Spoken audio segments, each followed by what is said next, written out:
In my honest opinion, the Xenoblade Chronicles series of games may be one of the most underrated ever made. The games have truly had a profound impact on me in ways I can't quite explain, and it pains me that most people haven't even heard of the series. But what makes the series so special, and why exactly should you give it a try? That is exactly why I made this video, to try and generate a larger audience for the series, because it most definitely deserves it.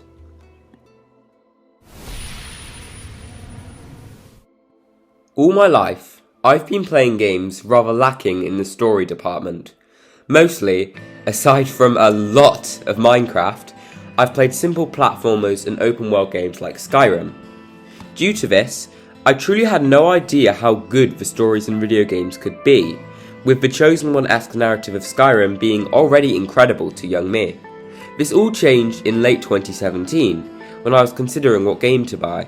Earlier that year, I'd played Breath of the Wild and loved it to pieces, but I wanted something new, something different.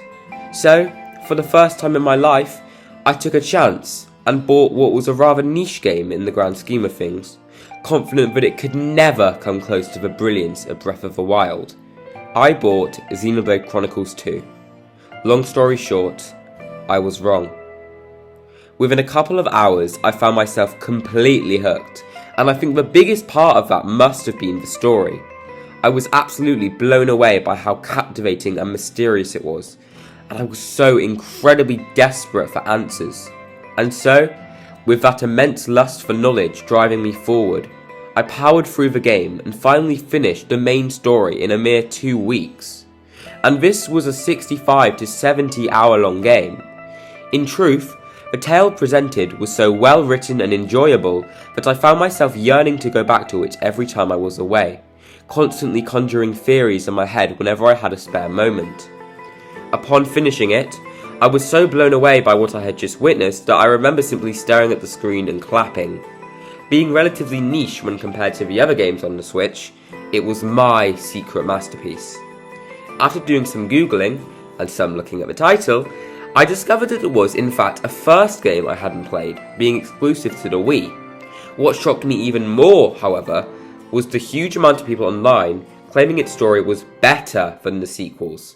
As you can expect, I found myself now desperate to give this other Xenoblade game a try, but with it only being available on the Wii, I begrudgingly had to give up on that dream. Until Xenoblade Chronicles Definitive Edition released. Much like its sequel, the first Xenoblade game did indeed feature an absolutely phenomenal story.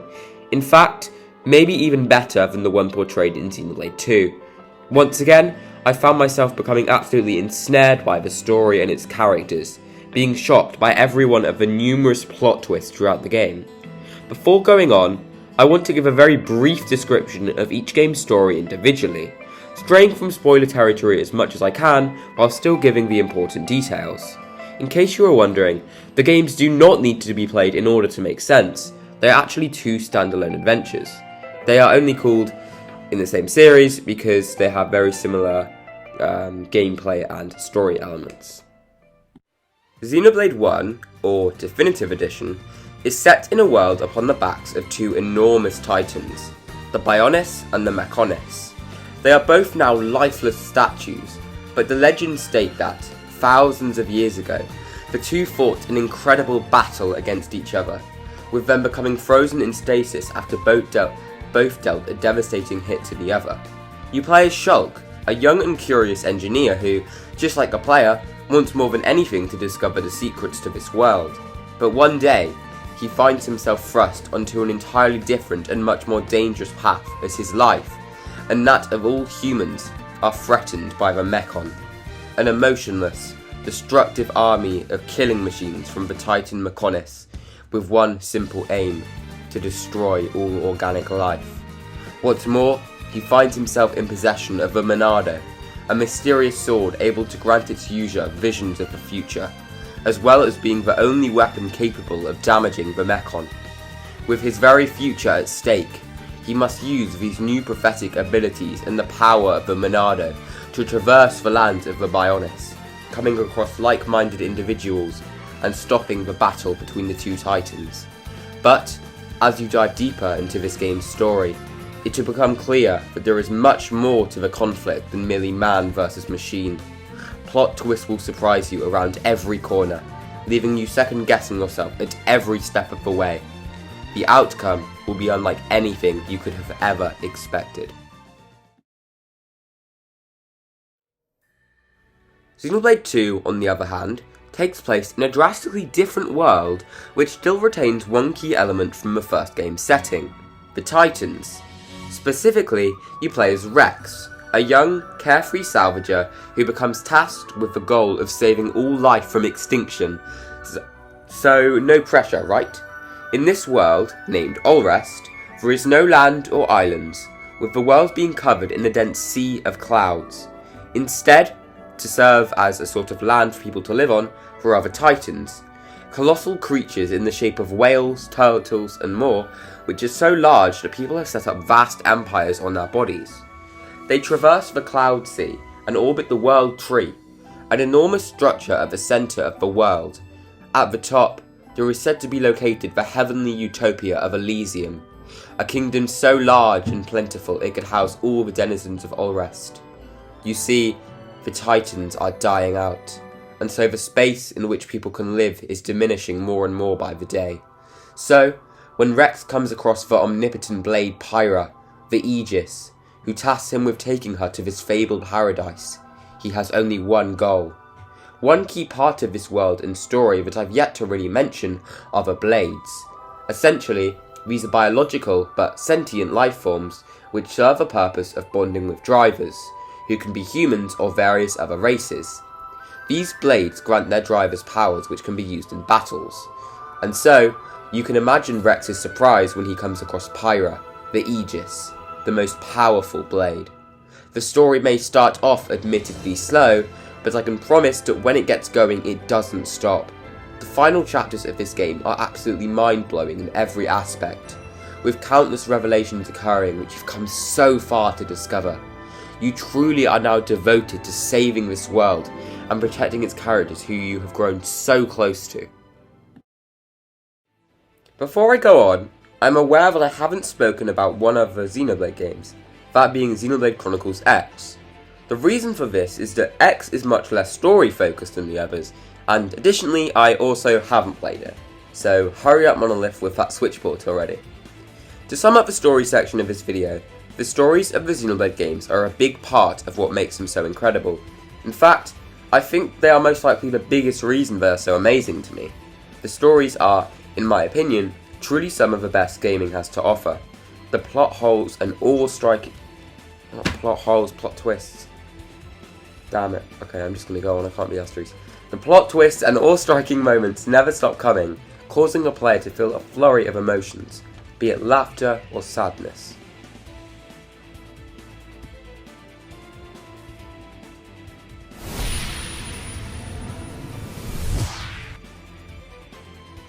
Whilst I certainly could have put this in the story section of the video, I ultimately came to the conclusion that the characters in Xenoblade Chronicles are so brilliant they deserve their own section of the video to be praised. Both Xenoblade games have a colourful and varied cast which each offer a unique service to the group and bounce off each another very naturally. Be they stoic military officers, comedic princes, or simply regular dudes, each feels utterly unique and like a real person who you can relate to, with flaws, motivations, and opinions. Almost all of the main characters undergo full, personal arcs which see them change significantly as they overcome obstacles thrust upon their path. So much so, in fact, that it's almost jarring when you restart the game and see how much these characters have changed. In fact, even some of the side characters have been given a lot of depth and have interesting backstories, not to mention the villains, of course, who are in my opinion some of the best written and most complex antagonists in any JRPG ever. They all have motives for their actions and tragic backstories too, making you simultaneously despise and pity them. Another thing I love about the characters, albeit not all of them, is the mostly superb voice acting they feature. I say mostly as, although I don't think it's as bad as people make it out to be, some of the English voice actors in Xenoblade 2 don't always hit the spot, such as Rex. the main character.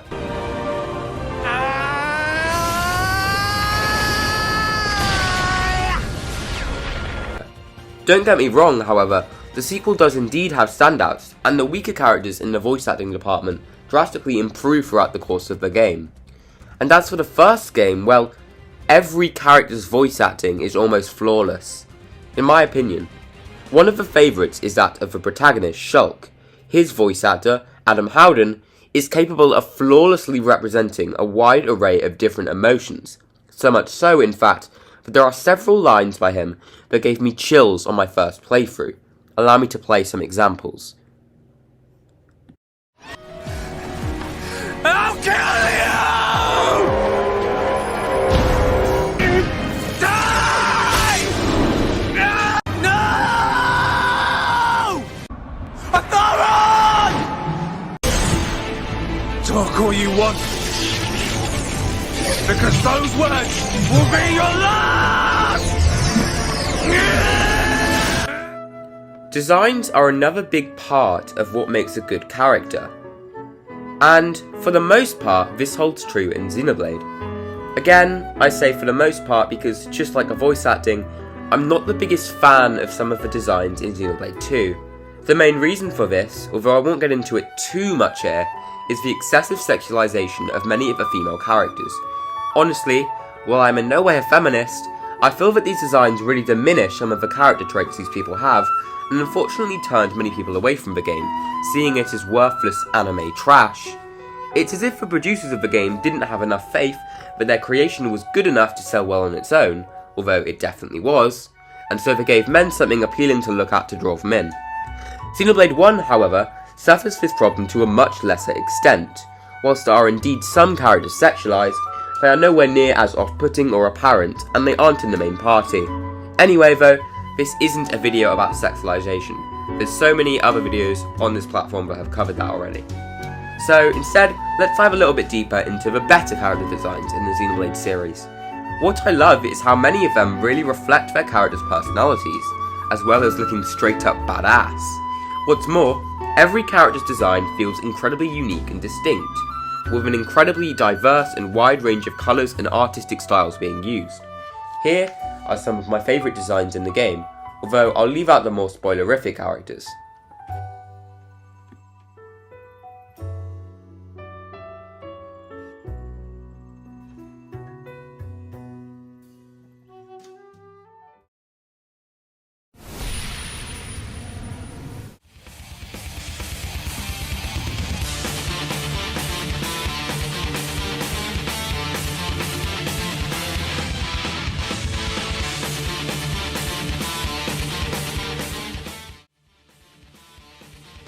Whilst the combat system certainly wasn't what drew me into the Xenoblade Chronicles series, I must admit that it played a big part in keeping me engaged. While in both games the battle systems can start off feeling rather clunky and unintuitive, I can promise you that as you progress through the game and learn exactly how all the different mechanics work and interact with each other, battling becomes much more enjoyable. There are so many clever tricks and tools at your disposal here, such as the break, topple, daze, or break, topple, launch, smash in Xenoblade 2 system, in which different party members can execute specific attacks but apply those conditions in the displayed order, dealing massive damage if they are done correctly. Now, whilst I do thoroughly enjoy Xenoblade 1's battle system, I must admit that it simply doesn't hold a candle to the brilliance that is the sequel's combat. Every mechanic feels so much more fleshed out, as well as a ton of new ones being added. In fact, there is so much to this combat system that it can often feel incredibly daunting and confusing for new players. And the incredibly lackluster tutorials certainly don't help in this regard, but when it all clicks, that moment is simply indescribable. If you play your cards right, and act on every opportunity to thwart your opponent, you can execute attacks which do upwards of millions of damage. Allow me to give a brief example, and I'm sorry if it doesn't make much sense, it's quite hard to describe. In Xenoblade 2, you can have 3 party members in your team at any one time, and you'll always play as the one who is first in your party setup. And you'll have 3 blades at your disposal in any one battle. You'll start slowly with auto attacks, which, like their name suggests, are executed automatically. But these auto attacks are actually very important as they are responsible for building up your arts. These arts are powerful moves which you are responsible for choosing which to use yourself, as each blade has 3, and you can switch between 3 blades in each given battle. This gives you access to 9 arts in a battle. It doesn't end there, however, as using these arts also builds up your special gauge. Specials are unique in that they can have multiple levels, with the higher ones being more damaging, although they take longer to build up. Using subsequent levels of specials with specific elements is crucial in executing what are known as blade combos, which end with huge amounts of damage in an orb of the corresponding element being placed on the enemy. You can build up these orbs over time and, when you feel is necessary, unleash a devastating chain attack, in which, if you do it well enough, you'll break all the orbs and deal absolutely ridiculous levels of damage. And this is only one of many combat elements in the game. For this reason, and for convenience's sake, I recommend that if you are new to the series, you play the first game first, as the battle system is very easy to understand, but still difficult to really master, so there is some challenge there, do not worry. And it also gives a great foundation to any players who wish to move on to the second game afterwards, with the combat system there being essentially a much more complex and built upon system of the first one. Another reason the combat in Xenoblade games is of such high praise to me is the huge variety in enemies you'll fight, whether they be manic wolves, towering dinosaurs, or gigantic tortoises with a silly name. You'll never know what creatures you'll find yourself up against.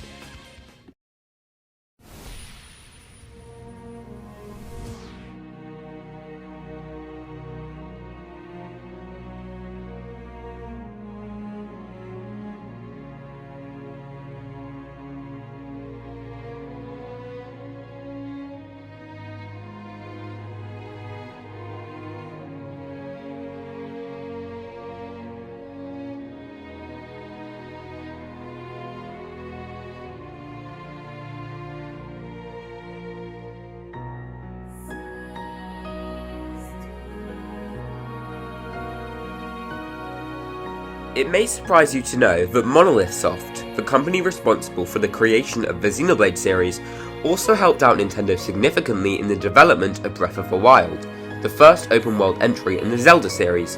They have in fact been called the masters of open world areas, and I have to say that this statement holds truer than ever in their own series, that being Xenoblade. Whilst they aren't graphically that remarkable, what's so incredible to me is how impressively they have managed to make these areas feel beautiful and stunning despite the graphical limitations. I mean, some of these areas are just breathtaking to look at, and they are all so varied too. In the first game, you may shortly go from exploring a vast, grassy plain on one of the Titan's outstretched legs to trudging through a dismal swamp which transforms into a luminescent utopia at night time. Xenoblade 2's environments are also just as stunning, with each area being located on a specific Titan, whether it be the barren, military-ridden badlands of Ardain, or the lush meadows of the Leftharian archipelago. Every area is consistently incredible to look at. Never before have I seen such a varied lineup of settings in a game before, with the modern gaming industry feeling awash with games that feature a boring grey and brown colour palette. It is for this reason that the vibrant, saturated hues of Xenoblade's many worlds kept me constantly captivated. Furthermore, the areas of the Xenoblade games are great due to the incentives they offer for players who are willing to stray from the main objective. Whilst the first game is admittedly much less impressive in this department, with the side quests being more lacking and not really being much treasure to discover, there is still plenty of reason you'd want to explore. If the incredible vistas on display weren't enough of a reason already, for example, every area is home to tons of landmarks, which act as fast travel points to the player, and reward them with experience points if they are to find them. The best, however, are the secret areas. These are landmarks so visually remarkable that you'll be given a much higher level of XP for finding them, as well as an incredible view. There are also heart-to-heart in both games, which offer you an opportunity to participate in a conversation between 2 or more of your main party members, which can really help flesh them out. These cover a wide range of topics, be they light-hearted memories shared by 2 best friends, or a deeper look into a certain character's dark backstory. You'll also find many different collectible items strewn around, many of which you may need for specific side quests or to achieve certain goals. Another reason you may want to explore is to discover NPCs who offer quests, with many of them being located in faraway, secluded areas of the maps. Other than the story, I believe that the best part of the Xenoblade Chronicles games are the soundtracks.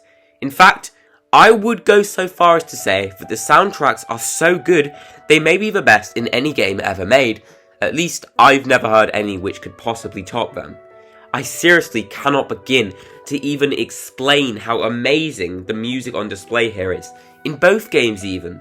There are some songs so heart-wrenchingly sad which go alongside moments in which our heroes are failing or suffering a bitter loss, and others so badass and awesome that they get you pumped up to fight. Whilst I certainly can't play all of them, and trust me, I really want to, I'll put some on my favourite tracks up on screen now. I really recommend you take some time to listen to them if you are interested, because oh man, are they something special. Please take a look.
Another great thing to point out is that each area has its own specific theme, which actually differs during day and night while keeping the same motifs.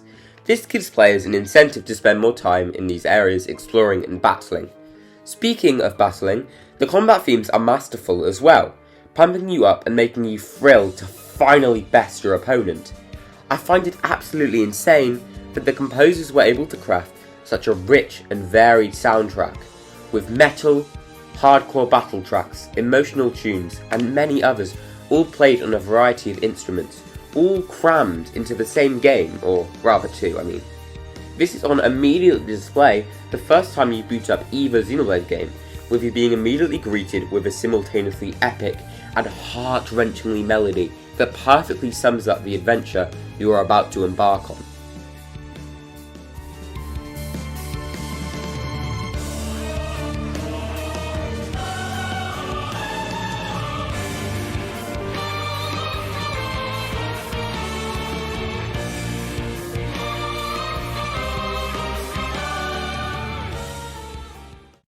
To sum up, the Xenoblade Chronicles series of games is one of the most incredible I've ever had the pleasure of experiencing, due to its lovable characters, engaging storylines, or awesome battle systems. This is why it upsets me so much to see sales like this. I know taste is subjective, but I truly feel like the series is one of the most underappreciated ever made. What I wish for, more than anything, is a world where Xenoblade is mainstream, because my god does it deserve it. Thank you so much for watching this video, everybody. My biggest aim with this one was to at least interest people in the series and to raise attention as to how great it is. If this video sways even one person to take the same leap I did and buy these incredible games, I will be beyond happy. Peace out, everyone, and I'll see you in the next one. Thank you very much for watching.